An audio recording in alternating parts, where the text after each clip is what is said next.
Hello दोस्तों, आज की कुछ नया अपडेट लेकर आया हूँ आप सभी के लिए। PRMGSS ऑल इंडिया की तरफ से असम NFR जोन में नया कमेटी ने ऑर्डर दिया है आप सभी लोगों को। जैसे कि आपका QR कार्ड में कुछ प्रॉब्लम है, कुछ भूल है, नाम वगैरह में कुछ भूल है, या लिंक का काम नहीं हुआ है, या और भी कोई प्रॉब्लम हो सकता है आप सभी को, असम NFR जोन को। अगर ये सब कुछ प्रॉब्लम है आप सभी लोगों को, तो ये नया कमेटी के साथ आप लोग तुरंत संपर्क करिए, तुरंत बातचीत कीजिए और अपना प्रॉब्लम सॉल्व कीजिए। आप लोग ये पूरा वीडियो देखना। প্ৰেচিডেণ্ট আৰু ষ্টেট প্ৰেচিডেণ্টৰ হাতত সেই অৰ্ডাৰটো বা ডিমাণ্ডটো আহিব। তেওঁ কৈছিলে যে গোদাম কমিটি অনলাইনত অহাৰ পিছত গোটচিটত যিবিলাক মানুহে কাম কৰি আছে, যিমানখিনি মানুহে কাম কৰি আছে তাৰ এখন ফাইনেল লিষ্ট আমি উলিয়াব লাগিব। এই ফাইনেল লিষ্টখন ওলোৱা এটাই উদ্দেশ্য আছে, যিখিনি ব্যক্তিয়ে ইয়াত কাম কৰি আছে তেওঁলোকে যাতে সঠিক সময়ত তেওঁলোকৰ কামখিনি আমি কৰিব পাৰোঁ। আৰু সম্পূৰ্ণ দায়িত্ব থাকিব গোদাম কমিটিৰ প্ৰেচিডেণ্ট ছেক্ৰেটাৰী।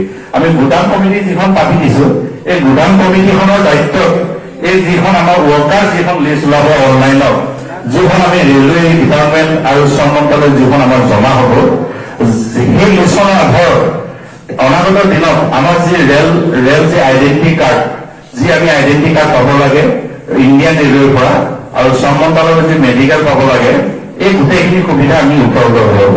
আৰু এই উপলব্ধ কৰিব যাওঁতে আমি খুব ন্যায়িকভাৱে আপোনালোকৰ যি ডাটা আমাৰ কমিটি আমাৰ হাতত অৰ্পণ কৰিব, সেই কমিটি ডাটাখিনি আমি ৰাষ্ট্ৰীয় প্ৰসাৰীলৈ আমি আগবঢ়াই দিম। সেইকাৰণে আপোনালোকক অনুৰোধ জনাইছোঁ, আপোনালোকৰ কিছু যদি কিবা তাতে ভুল ত্ৰুটি থাকিব পাৰে, কোনোবাই কিবা কাৰ্ড পোৱা নাই, কিবা কাৰ্ড পাইছেও যদি তাত কিবা ভুল থাকিব পাৰে, আপুনি কমিটি যি আমি বনাই থৈছোঁ প্ৰেচিডেণ্ট ছেক্ৰেটাৰী, তেওঁলোকৰ লগত সহযোগ কৰিব। সহযোগ কৰি যি ফাইনেল লিষ্ট কমিটিয়ে আমাৰ জোনেল কমিটি আৰু ষ্টেট কমিটিৰ হাতত জমা কৰিব।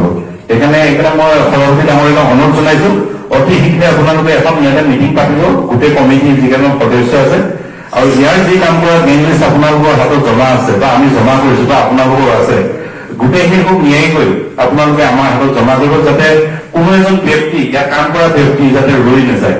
যি ফাইনেল লিষ্ট আহিব, সেই ফাইনেল লিষ্ট আধাৰত এখন আপোনালোকে ৰেলৱেৰ পৰা এখন আইডেণ্টি কাৰ্ড পাব, এটা মেডিকেল পাব, আৰু শ্ৰম মন্ত্ৰালয়ৰ ফালৰ পৰা এটা মেডিকেল পাব, অৰ্থাৎ 100% মেডিকেল পাব।